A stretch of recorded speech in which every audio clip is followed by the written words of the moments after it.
Hey everyone, I'm Josh. And I'm Taylor. We're a travel-loving couple who have been on over 26 cruises, sailed 19 different ships, and explored 51 ports of call across 24 countries. We're here to help you plan unforgettable cruise vacations with expert tips, real experiences, and everything you need to know before you set sail. So whether you're a first-time cruiser or a seasoned sailor, we've got you covered. If that sounds like your kind of adventure, be sure to like this episode and subscribe for more cruise tips, destination guides, and travel inspiration. Now, let's get cruising. Welcome back, everybody. My name is Josh. And my name is Taylor. And yes, how's I going to start this? I don't know. I have no idea. We skipped a week of the podcast, busy schedules and whatnot, but we've got a Disney cruise coming up here very soon in the near future. I don't think that we've really talked about that on here. No, we haven't, but I just got my nails done. Yeah. And I posted on the Instagram story about it and realized, I don't think we've talked about this next upcoming trip yet. No, we've only discussed it with our YouTube members about sailing on another Disney cruise here next month. It's a shorter one, unfortunately. I always like to do the 7-nighters when it comes to Disney, but what are you going to do? So Debbie Downer over there. That's right. Going on a Disney cruise, but not good enough. That's right. So with that being said, we decided that would be a good kind of opportunity to podcast style here, frequently asked questions when it comes to Disney Cruise Line. But before we do that, we just want to reiterate or let you know or remind you that if you are interested in joining us next May 20th to the 24th, 2026, it's over our anniversary. Yep. And we have a couple birthdays during the sailing. We are doing our first Disney group cruise officially. We were supposed to do it a couple years ago and it got canceled. Yep. Some type of world thing that got shut down, whatever. Yeah. So if you want to join us next May 2026, the 24th to the 20th to the 24th, there's a link in the description. You can come join our our 2026 group cruise. First 2026 group cruise. It's going to be a lot of fun. We're going to do our own little fish extender group. Hopefully do some other fun things as well in there. Are you going to make our gifts for the fish meet extender? some characters. Oh. Again. I mean, I do want to do I think that was one of the last times we did that. Yeah. And that's exactly why it was. So, but yeah, so that's a story for another time that we can talk about at some point. But with that being said, I wanted to let everybody know that as well. If you're interested, if you've been watching us for a while, you already know this, but if you're new, every year, except for last year, I do run Disney events. I do the Walt Disney World Marathon, and I do that for Dragon Master Initiative, no longer the Dragon Master Foundation. It's the Dragon Master Initiative. And they are a foundation that is or has been set up to help children suffering from DIPG, which is a very rare and aggressive form of brain cancer. So they've done a lot. They've set some goals, and they've met some of those goals, and they've set some new goals. So that's what I'm doing every year, is running for that. I just ran the Pittsburgh Half Marathon so that I could get a really good qualifier. I did 2 hours and 40 seconds, which wasn't as quickly as I wanted to go, but it was fast. Considering somebody didn't train at all, I think that's pretty good. I did train. I've been running. So, once every 2 weeks. Been hitting the gym, everything else. So, yeah. So if you could, there will be a link in the description to leave a donation there. All of that money goes directly towards Dragon Master Foundation, Dragon Master Initiative, and all of the goals that they are setting to do. So with that being said, let's get into this week's episode. But first, crack open my... Oh, son of a gun. It's going to drip on the couch. I'll wipe it off with my sock. Oh my gosh. Oh my gosh. My Coke Zero stuck to the coaster. You just left it. Oh, the drama what are we gonna over do? Here. What are we going to do? So, frequently asked questions when it comes to Disney Cruise Line. Granted, a lot of these things still also apply to other cruises, but, somewhere later on down the road, we will talk about some of those other things, those frequently asked questions for other cruise lines in the future. So I think probably the most commonly asked thing, and it definitely gets overlooked, and we won't go into super detail with this because there will be some other detailed questions that are going to feed into this later on, but essentially is what's included with the price for a Disney cruise. Do you know what's included? Well, yes, I do, but this is a conversation, so I'm trying to not dominate it. Oh, okay. Yes. Yes. So a lot of great things included with Disney Cruise Line. And I think that one of the biggest things that is included, other than your stateroom, obviously, is that Coca-Cola products, your fountain sodas, are included. And I say that's one of the biggest things because on all the other cruise lines, you don't have soda included and you have to pay extra for that. So I think that's kind of one of the biggest deals with Disney Cruise Line is that you don't have to buy a beverage package if you just want to drink soda. Yeah. And the other Disney thing, doesn't really have beverage packages, so. They don't. But the other thing to note, though, too, with that is that when it comes to your beverage, like your Coke products, your Coca-Cola products, it is only included at the buffet, in the main dining rooms, and at the buffet. So if you go to the bar and a lounge and you want to get a Coke Zero or just a Coca-Cola, you will pay for that. Yes, from the because bar. they only have cans there. Right. They So don't have the fountains there. Yeah. So, there's other ways of getting around that to like carry your drinks with you. But like literally just bring a reusable cup on. There you go. We do it on every Disney cruise. Yep. We bring a reusable cup of some sort. You can even buy them in the gift shop if you forget to bring one, or you can literally just use one of the paper cups up at the, so where you can get your fountain drinks basically 24/7 is up at the pool deck. On both sides of the pool deck, there's a fountain, like Coca-Cola machines. So just go up there, get your stuff. If you know you've got trivia coming up and you don't want to pay for a drink, run up there real quick, fill up your cup, bring it back down to trivia. Or if you're going to watch a movie in the theater, go get your drink. And then that way you'll be all set. So what else is included? Coca-Cola, the room. Mm-hmm. That's it. Just kidding. Something I love are the Disney character meet and greets. Yeah, Disney character meet and greets. Another very important thing, though, is the food. Right. The food that it is included, and it is a lot. A lot of options. Yeah. Well, you were saying you didn't want to dominate the conversation, but I also don't want to dominate the conversation. I was just going to detail that in the fact that breakfast, lunch, and dinner is all included in your Disney cruise, so you don't have to spend anything extra for that. The only two places that are extra are going to be at Palo, well, the signature restaurants, Palo, which is on every cruise ship, and then it's either Remy or Enchanté. They consider those on Disney the adult-only dining because children are not allowed. You have to be 18, I believe, to dine at those restaurants. But if you've sailed on other cruises, they don't really do, like some of them do have adult-only, but for the most part, they're called specialty restaurants. Yeah.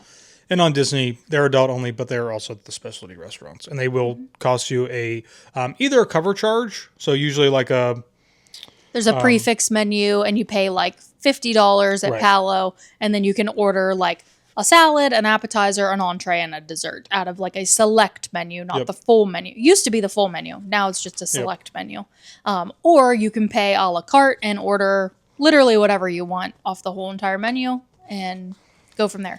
Enchanté is prefix menus. There's, I think there was 2 options whenever we dined there. The last time we did, yeah. And same thing with Remy. It's also prefix menu, and there was a like Americanized menu, and then there was a French menu. Yeah. And so I had done the French, and Josh did the Americanized. So go back and watch those videos because that was that like, Remy or was that Enchanté? That was Remy.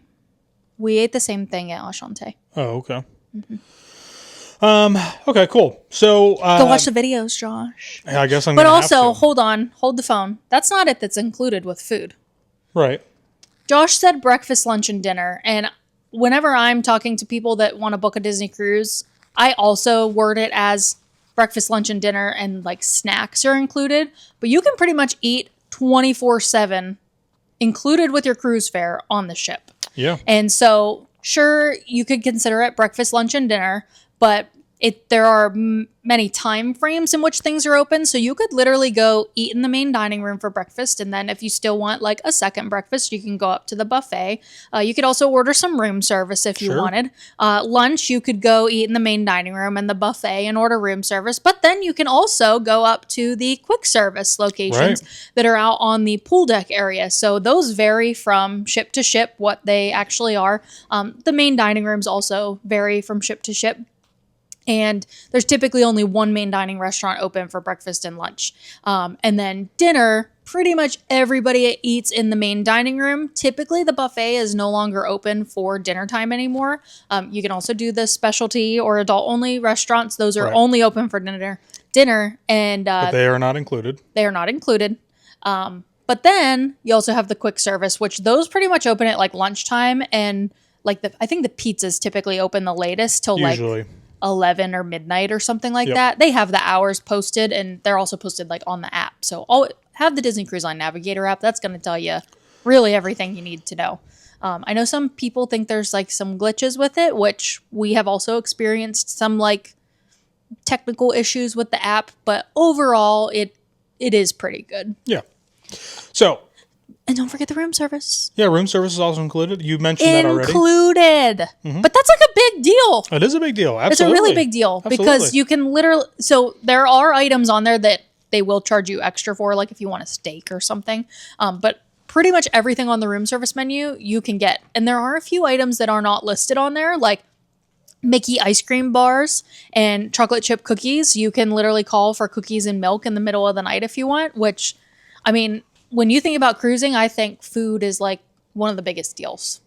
It's like, or one of the biggest priorities for people is like, I'm going to get my money's worth of this cruise with eating. Right. So you don't seem as enthusiastic about the food as I am. No, I am. You're just ready to move on. So with that being said, Disney is obviously very family friendly. Lots of kids are always going to be running around. If you're on a Disney cruise, don't expect to not see children. That is part of a Disney cruise.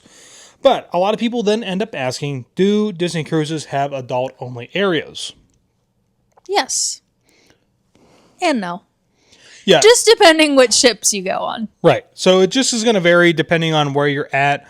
As far as the ship is, you know, the classic ships, which is the Magic, the Wonder, the Fantasy, and the Dream, their adult-only locations are set up very differently than the newer ships that are coming out and the newer ships that are out already, which would be the Wish and the Treasure, soon to be the Destiny as well. So they're all kind of divided up differently, but yes, they all do have adult-only areas where you can go and escape the children.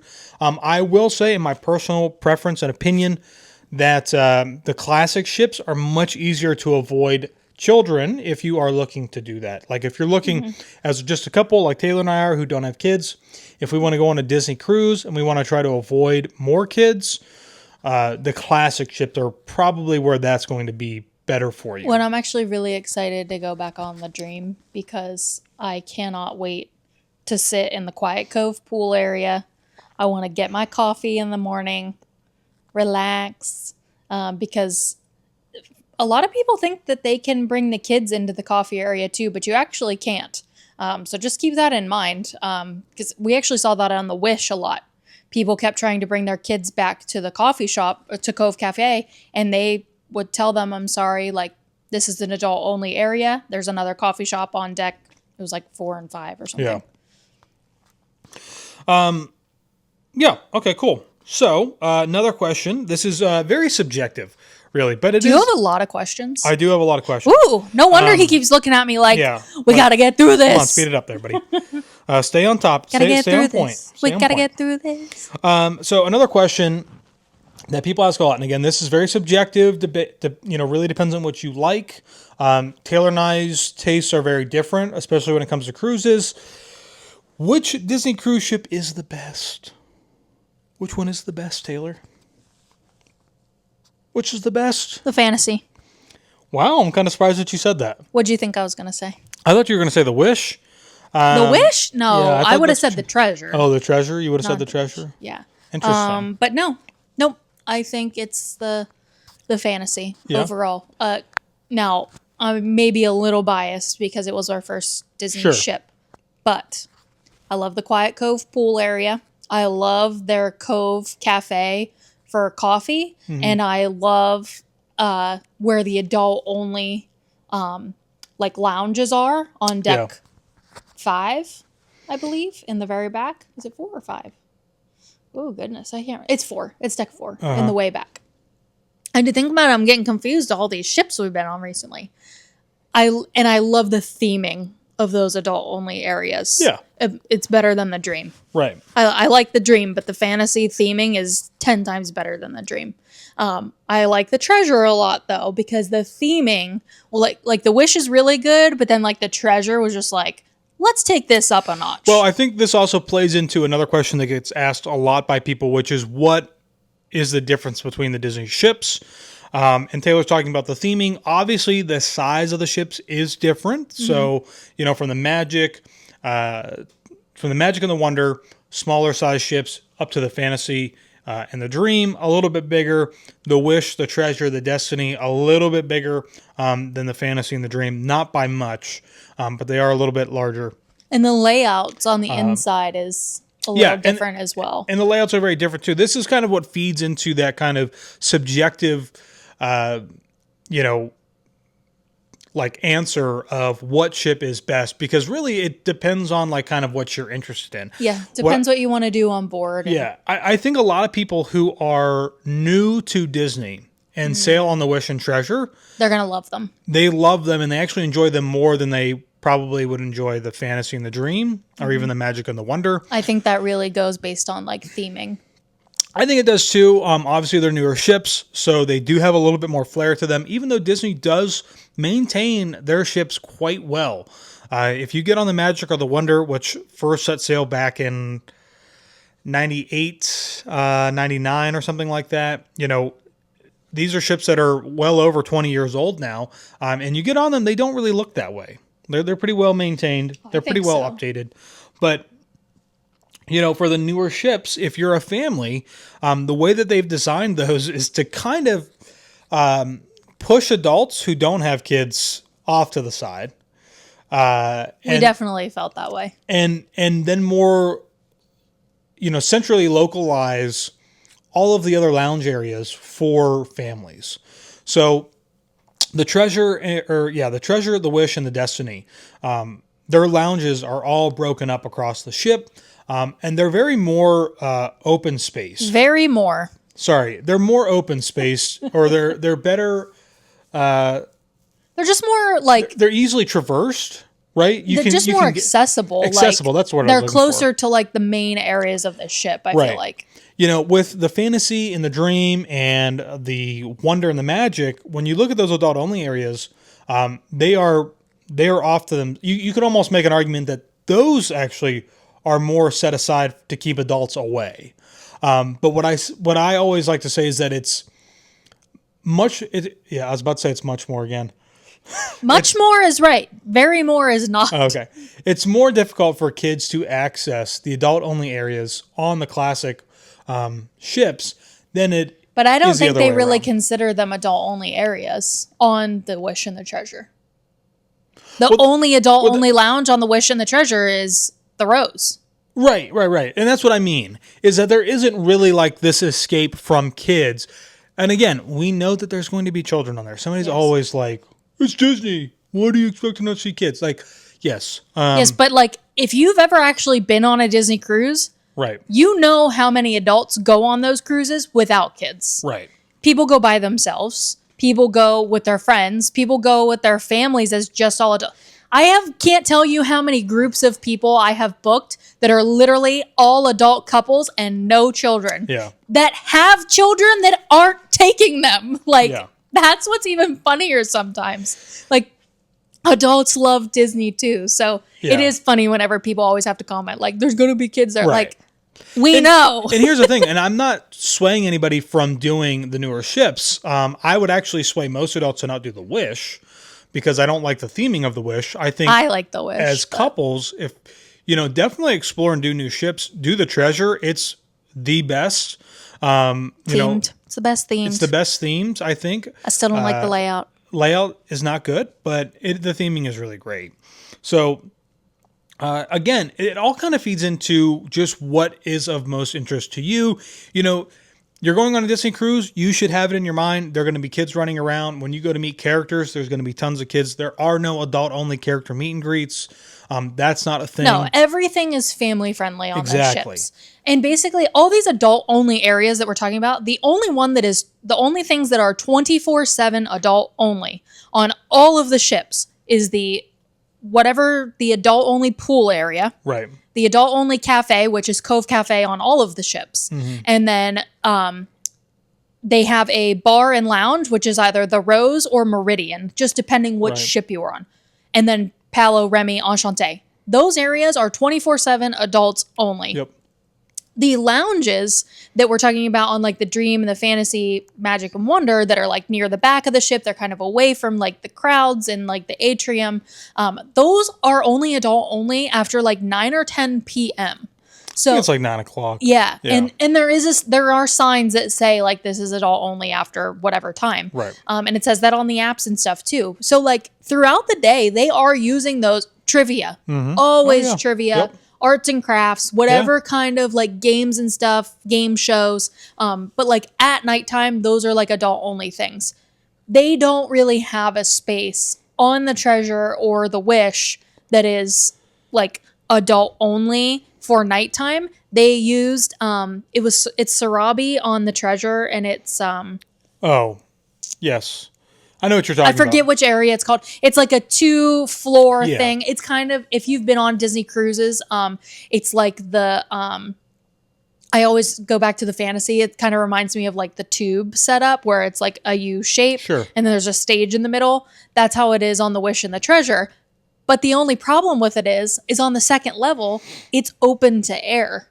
So people can be walking by and hear what's going on in there. So you can't really have adult only activities when kids can still technically walk by and come in. Because that's the most frustrating thing is you're in there for an adult game show and then kids walk in and they have to stop the show when children walk in because they're not allowed to be in there. I can't remember. We were on like the Wish, I think, and somebody like one of the hosts up on the stage was like, I see children up on deck 2. You need to leave. And like we literally had to pause the show until the people took their children out because it was supposed to be like an adult only thing. So I think that is something that they need to think about with these other new ships that are going to be coming out that they're building, like, because that just doesn't really work if you actually want to have adult only activities. Right. Okay, so moving on, another great question that we see asked a lot. This isn't just about Disney Cruise Line. This is actually a very broad question for the cruise industry as a whole, but do I need a passport for Disney Cruise? As your travel agent, I'm going to tell you yes.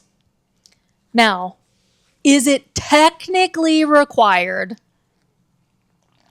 It depends. Yes and no. Yes and no. So if you are doing what they call a closed loop sailing, which, for example, we're going to use Port Canaveral just because that's Disney's like main cruise terminal. If you are sailing on a cruise out of Port Canaveral, Florida, and you go down to the Bahamas and the Caribbean, and then your cruise ends back in Port Canaveral, and you don't have a passport, you are a U.S. citizen with a U.S. birth certificate and driver's license, or ID of some sort, you have to have some sort of ID, you can technically sail on that ship without a passport. The only reason I do not recommend sailing, I have personally had to sail this way, I think once, maybe twice. And that was only because my passport got lost in the mail whenever I renewed it. And we had a cruise coming up, so I had to use my birth certificate and driver's license because there was no way we were canceling that cruise. I was willing to risk it that time. But what's the issue when you don't sail with a passport? Well, the issue is that if something medically happens to you while you're on the ship or while you're out in port, that's where you start to have a lot of issues because you're not going to be able to easily come back into the United States without a passport from a foreign country. You're going to have to go to an embassy or have somebody send something to you. So it creates a lot of logistical issues, which in turn can create a lot of unnecessary, expenses as well. Think about like, if you can't leave the country and you're stuck there, well, where are you going to, you have to stay in a hotel and you have to stay there until your stuff comes. And, the U.S. government will work with people when that does happen, because it does happen occasionally, but that's the biggest problem. My thing is, just don't risk it. A passport for anybody 16 and over is good for 10 years. Yeah. And if you're going to go on a cruise once, you're probably going to go on some sort of other vacation, if not a cruise, something else within those 10 years. Right. Whether that's flying somewhere or taking a cruise or even just, road tripping across the country or whatever. Right. You're going to do some sort of travel. Just get the passport. Yep. Because if you have that passport, you could potentially save yourself a lot of money and a lot of trouble in the future if something were to happen. Hopefully it never does. Sure. But just invest in that passport. And when I say invest in a passport, how much was it when I got mine? It was like $150 or something. Yeah. But then it's good for 10 years. Right. If you get a passport card, it's not really, it's a glorified real ID. Yeah. Essentially, you can't fly with a passport card. You can't fly with a birth certificate. You can't fly with a regular driver's license anymore. Even in the US, you have to fly with a real ID. Don't pay for the real ID if they're not just going to give it to you. Go pay for the passport. Yep. Because you can use your passport to fly, which trumps a real ID anyway. Yeah. So another good question. What's the best time of the year to take a Disney cruise? And this, again, is subjective. And I say that really the best time of the year is the time that you can get on a Disney cruise. Obviously, financially, there will be better times throughout the year. But for the most part, sometimes a lot of us out there are stuck to a specific time of the year, right? If you've got kids and you want to take them, but you don't want to miss school, you might have to do it over the summertime. It's going to be more spring expensive. Break or Christmas. You have also to do it over more expensive. You have to do it over the holiday breaks, so those are going to be more expensive. Or even if you're a teacher during that time. And so, the cheapest time to go is usually going to be right after school goes back into session, but it's also hurricane season. January tends to be a pretty good time. But again, the best time to take a cruise is when you can get on that cruise and do it. Also depends where you're cruising, what the weather is going to be like. Sure, of course, absolutely. So, like a lot of people, like our family has cruised out of New Jersey many times because they can drive there from central Pennsylvania and sail down the coast and then come back up and drive home instead of having to fly to Florida or wherever to get on a cruise. The only issue with that is if you decided to sail in January, it's going to be freezing cold until you get to Florida and still might even be cold when you get to Florida. Yep. And then you may have one nice day in like Nassau and then, or, a private island or something. And then you come and that's it. And then you're, staying inside on the ship the entire time. If you do that in the summer, it's going to be completely different. You'll be able to be outside enjoying the weather the entire time. But that is just something else to consider is where is your ship sailing from? And, do you want warm weather your entire cruise? Or are you going to Alaska and you're like, I want to be cold. Like, let's go when it's cold. Yeah. So, great question for Taylor here. How do I book a Disney cruise and what's the best way to get a good deal? A good deal? Is that what it said? A good deal? How do I book a Disney cruise and how do I get a good deal? Well, I think we kind of talked about... Okay, with a Disney cruise, first off, there's not necessarily a good deal. The best way, there's not sales really with Disney Cruise Line. The best way to get the best pricing overall is going to be to book as far in advance as possible. You're going to get the lowest price because they have the most rooms available. So as soon as you know you want to book a Disney cruise or you're thinking about booking a Disney cruise and maybe it's a year or two in advance, call a travel agent like somebody from Gold Gal Getaways because they are going to make sure they find the best value and the best pricing for what you are looking for. And we talked about this on one of our like first time cruiser podcast episodes previously about that travel agents they're going to find you the best value. They want you to have a good experience. Now, if you're just looking to go like super dirt cheap, Disney is probably not for you for a cruise, I would say. If you just want a super, super cheap cruise, then, you're not looking for this type of experience. Disney is an experience.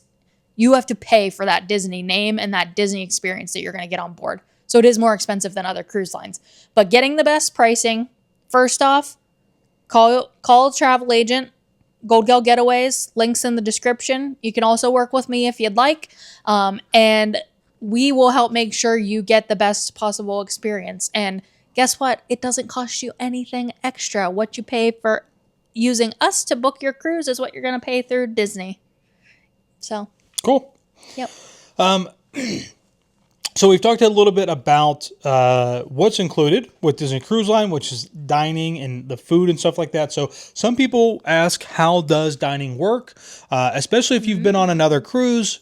The way that dining works on other cruises is very different than how it works on Disney Cruise Line.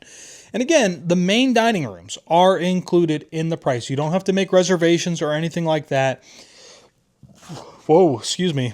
Coke Zero's coming back. Wow. You don't have to make any reservations. When you book your cruise... For your main dining, yep. When you book your cruise and you get on the ship, you will be able to see in the app what your dining time is. Disney Cruise Line does 2 different dining times. They do an early and a late. That time, for whatever reason, has been varying to me. It seems to me quite a lot. Yeah, it From has like been. 5:15 to like 5:45 for early, and late is sometimes like 8 to like 8:30. Yeah. So just rough estimate, a cruise I just recently booked, the early dining time was 5:45 and the late dining time was 8:15. Yeah. So the way that it works is you will have that dining time the same the entire length of the sailing, but they also do something called rotational dining. And this is very unique to Disney. There's really Nobody else does it. not any other cruise lines that do it. And essentially what that means is that throughout the length of your sailing, there are 3 main dining rooms that you will be able to dine at. And Disney has predetermined what that rotation will be. So restaurant A, B, and C, you may eat at restaurant A the first night, restaurant B the second night, and restaurant C the third night. And then if it's a 7-night sailing, that will just repeat in the rotation. So you'll just go ABC, ABC, A. It could be something like CBA. It could be BCA. It really just it's determined by how Disney does their thing. I don't particularly know if anybody really knows how that they set that up. But again, I love this just because you get this kind of like, it's kind of like refreshing to have. Okay. Is it not? I mean, Sure. You're kind of looking at me like, like it's not. I was just very, I'm just interested to hear what you have Compared to to other say. cruise lines. Why you use that term, but Because you're fine. compared with other cruise lines, most of the time they have one main dining room. Or they'll try to say that they have more than one main dining room, but it's really all the same. And you go to that same place every single night. You may have the same staff every single night. But what's great about Disney is that you go to a different restaurant every single night until you restart the rotation. But even when you restart the rotation, sometimes there's something different happening in the restaurant. So it's not always coming in and sitting down and, the first night, the atmosphere is great. And at the end of your cruise, the atmosphere is stale on other cruise lines. With Disney, it's constantly kind of changing. So it's refreshing. I just think it just makes it so much more unique. Absolutely. And engaging, I think, a little bit too. Because the dining also has shows. Sometimes there's characters that come out. Sometimes you get to draw stuff. So it is very unique and different. And again, I always like to stress this. It is included. You don't need to make reservations or anything like that. It's already it's made for you. Yeah.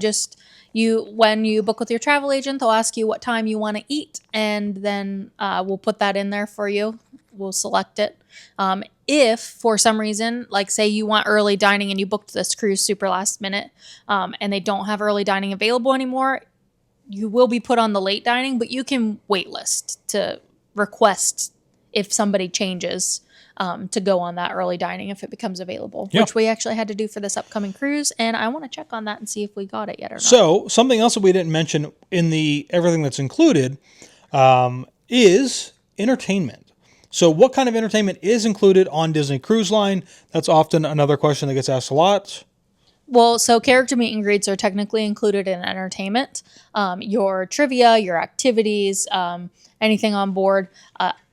entertainment is also going to include the shows, the stage Broadway style stage shows that they do, which I think where you're definitely spoiled with Disney Cruise Line whenever we go on other ships, because Disney obviously uses their IPs for their shows and they're fantastic. And the music is great because it's from Disney movies that you know and love. So we always love the Broadway shows. There are different shows on all the ships. There's at least one, if not two, unique shows on every ship that you go on. There are some that you can see throughout the fleet. It just depends, but they are fantastic. Yeah. Also, Pirate Night is included in your entertainment. Yeah, Pirate Night is included, except for if you're in Alaska. They don't do Pirate Night, right? No, they don't do Pirate Night. They do a different kind of celebration. But I always find it really interesting because Taylor and I, we do cruise a lot. We've been on dozens of different ships, other cruise lines. Very rarely do we go to the Broadway style shows on those other cruise lines. Mostly we because almost always say we're going to and then we don't. I know. And it's just because I think we're just so afraid of giving the ship 45 minutes of our time, which is really not that much time in the scheme of things, for a show that's probably not going to be something that we're interested in.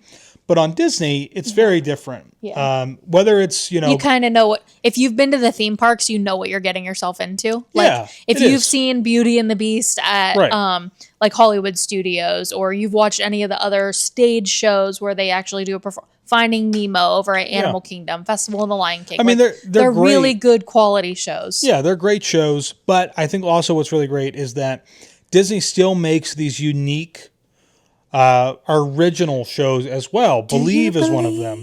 Now that doesn't mean that they don't use their IP. Obviously, it's loaded with their IP, but that's what kind of helps sell that show, makes it really great, and it's always updated with new slang terms that the younger kids are using to try. The genie always brings that in. Yeah, make sure that newer kids know what's happening. Yeah, slay.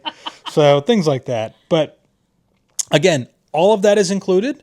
The only thing that's not included when it comes to kind of entertainment and activities are going to be things like if you want to do a seminar at sea, which is wine and chocolates, or margaritas tastings, or a gin rum tasting, gin tasting, mixology. There's also a golf simulator sometimes on some of the ships. And of course, then obviously the spa area as well is not included for, those spa services, haircuts and makeup and massages. And that's not included on any cruise line. Right. Actually, no, some cruise lines do include that, but those are the higher end cruise lines. So. Yeah, that doesn't count. Okay. Taylor kind of already mentioned this, but are characters included, and can you meet them on the ships? Yes, you can. Yeah. That's Taylor's favorite thing to do. That's my least favorite thing to do. The interactions are I just can't, just can't get the interactions sometimes. I feel like I could be one of their caretakers because I just know what. You couldn't be. You couldn't be. Why? Because you would not stop talking to the character for the person to meet that character. You're be literally so oh my gosh, and you just keep going on and no, on but and I on. just some people like you are super awkward and don't know what to say to the character. So sometimes the caretaker has to step in and be like, oh yeah, Mickey loves your shirt, or I'm gonna go back through and how was look your day? At any interaction that we have recorded of me interacting with a character, and not one time has a caretaker stepped in to help me in that interaction. I'll almost guarantee it. Most of the time, they always step in when I do. Oh, of course they do. Oh, I love your ears. Oh, Chip, look at her shirt. Because they see me coming and they're like, oh, she's ready for a character interaction. They see you coming and they're like, let's get him through the line as fast as we can. Character meet and greets are included. They're all over. They're not all over the ship. Yes, they are kind of all over the ship. It just depends. It just depends on what's going on. Mostly in the atrium is the most common meet and greet place. I think the very first time that we did a cruise and we didn't see that many characters was when we did the treasure sneak peek. Yeah, that was a whole different thing, though. And I felt like the Dream had really, really long lines, but I think it was the clientele that was on there. It was mostly people from the UK and from Europe who don't really get to go to the Disney parks and see characters. Yeah. So their thing is to meet the characters. Yeah. But for the most part, when you're doing a Caribbean sailing with Disney, the characters, they have this whole cycle. I've talked about this in a lot of videos. We'll talk about it in the next cruise video. But they have a cycle. And essentially it's like you kind of do deck 4 and then you move up to deck 5. And by the time you get through deck 5, there's new characters on deck 4 and you go back downstairs. And it's like this whole, setup. And it works really well. Mm-hmm. The lines typically aren't that long. You might wait 15 minutes. Now Pirate Night's the busiest. Pirate Night's the busiest. Also, this is another question: does Disney have themed sailings? They do, and for other characters that are not as easily accessible, most of the time, like Santa Claus, Captain Jack. Who else do they have sometimes? Captain Hook. Did your thing die? How did your microphone die? Just keep talking. Go ahead. Captain Hook and Mr. Smee. That's a rare meet and greet. And not just on Pirate Night, but even throughout the sailing, if people know characters are going to be in unique outfits, because that's like a rare character thing. People love that. But yes, also on the themed sailings, like Josh was about to say, they have a Pixar Day at Sea. They used to have a Star Wars Day at Sea, which was awesome, and I can't believe they stopped doing it. And then they also have what's the other one? Marvel Day at Sea.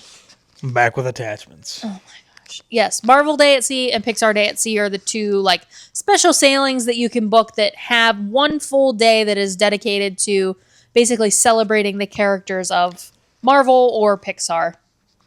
This is really weird. You're fine. So yeah, it's and another thing too with that being said, is that it's just if your intent is to come on and meet the characters, then definitely just get on there and meet the characters. When you get on and look at the app, if there's a specific character that you want to meet, you can actually click on them and it'll show you. Did you already say this? It'll show you the times and the different days that you can meet that character specifically throughout the sailing. So whoever. Mickey Mouse. Just say that's not a great one. Just use Mickey Mouse. Because you can meet Mickey every single day. Captain Hook. But Captain Hook, right? So maybe you can only meet Captain Hook, the second day, the third day, and the fourth day. And the second day, you're busy doing something.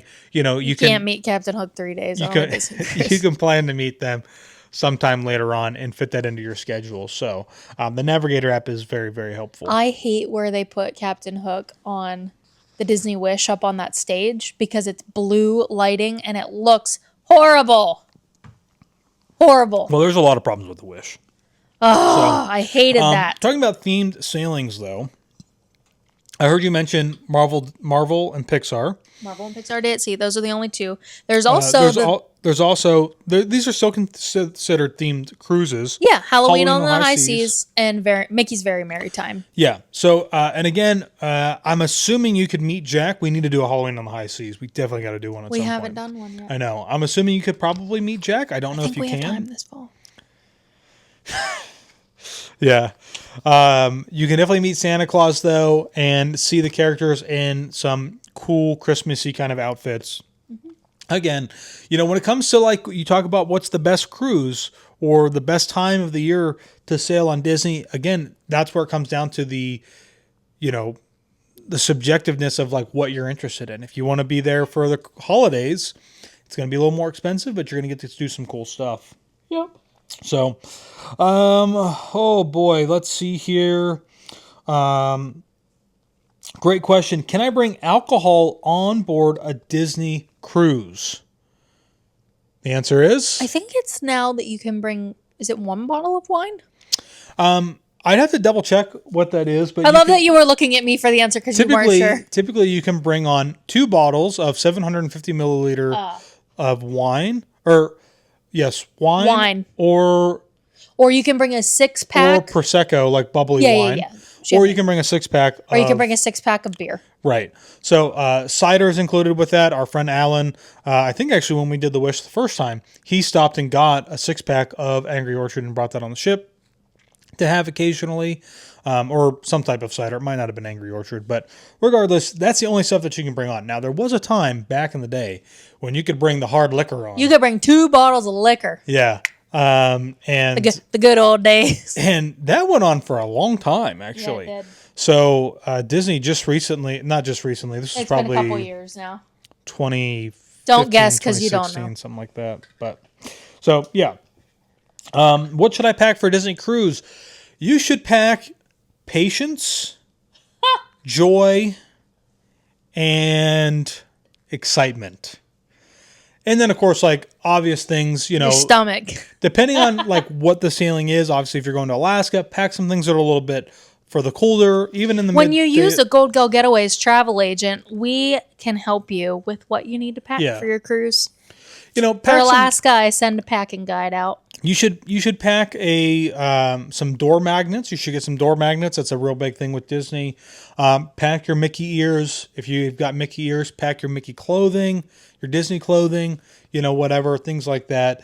It's a Disney ship, so enjoy it. You want to make sure that you have clothes for just walking around on the ship throughout the day. You want to have a different change of clothes for dinner in the evening. You want to have pool clothes. And then also make sure that you bring shoes for walking around on the ship, shoes for dinner, shoes for the pool.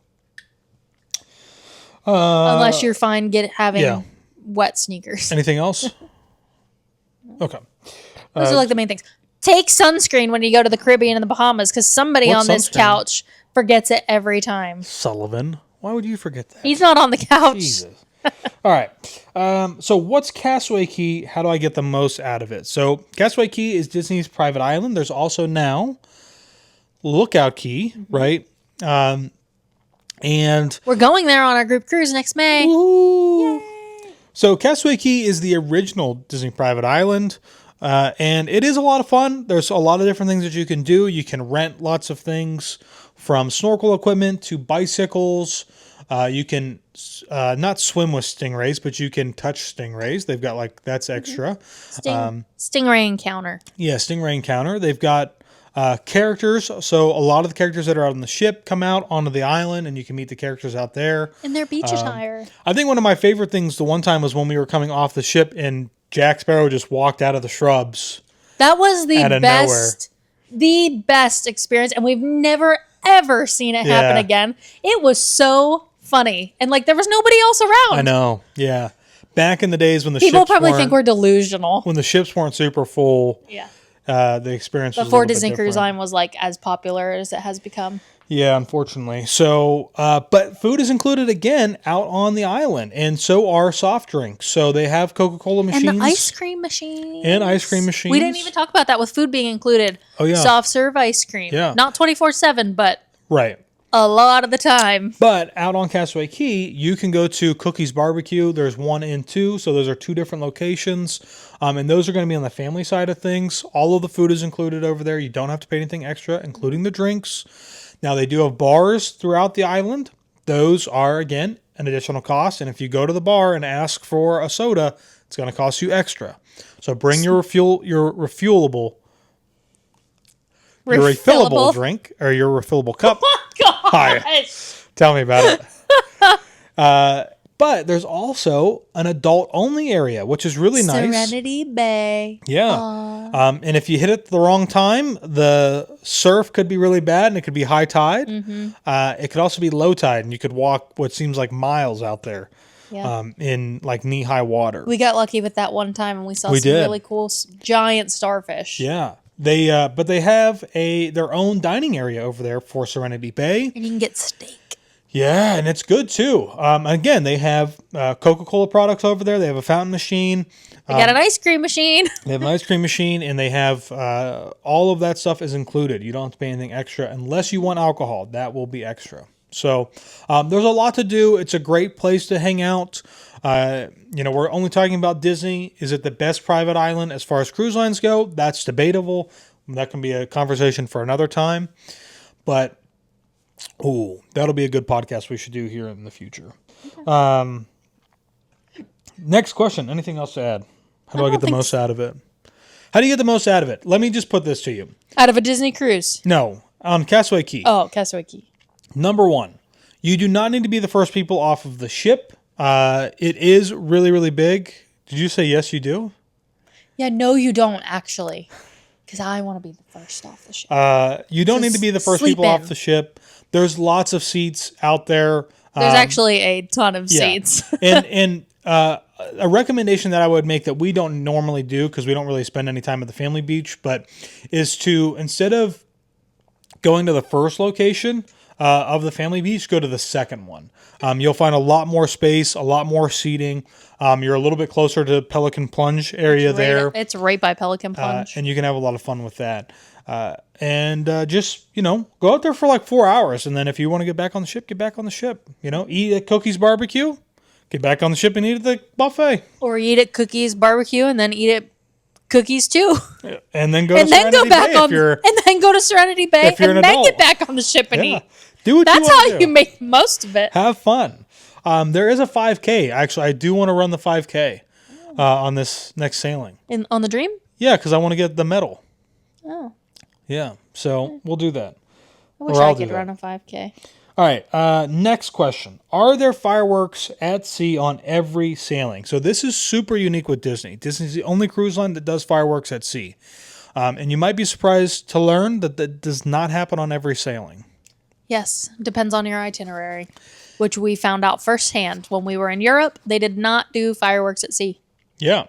So I think it's probably like some, international, local regulation, something or other.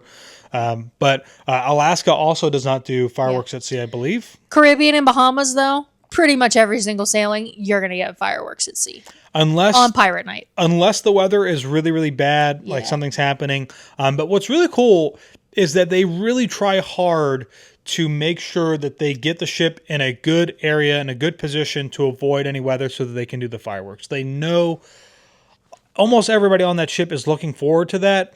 So it's actually kind of funny if you are on the ship and there's like impending weather, like kind of around, just go back after they do the fireworks and look at the map to see the detailed look at how the ship has taken a course to try and get it into a spot where they could do the fireworks. It's actually pretty interesting. And sometimes you'll see that they'll actually just spin in the water. Mm-hmm. So it's kind of cool. Let's see. Wi-Fi on board. There is Wi-Fi on the ship. Yes. It's expensive. Yes. Compared to other cruise lines, So you can use the free Wi-Fi and then you will be able to access the app. Sometimes,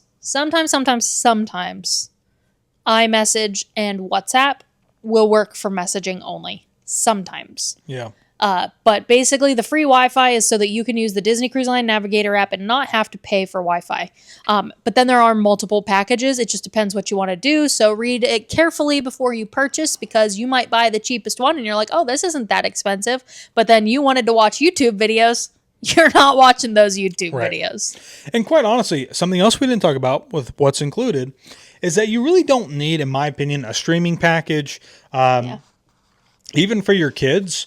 Because if you want to go back to the room and relax, they have a ton of Disney movies, TV shows, stuff like that. National Geographic stuff now is on there as well. All on the TV. And those are all included. You can watch all of those. They don't cost anything extra. And send your kids to the kids club to play.